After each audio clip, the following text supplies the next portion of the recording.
ఏం తింటున్నావు చెర్రీ? ఏందది? లాలీపప్పనా? బాలా? ఏ కలర్ అది? బాగుందా? యమ్మీ యమ్మీ యమ్మీ యమ్మీ యమ్మీ యమ్మీ.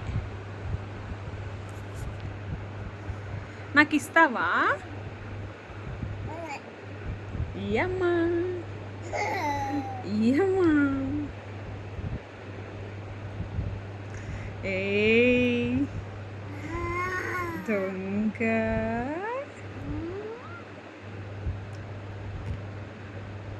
ఏంటది? లాలీపాపా? ఎవరు కొనిచ్చారు? తాతనా? థ్యాంక్స్ చెప్పావా తాతయ్యకి? థ్యాంక్ యూ తాత అని చెప్పావా?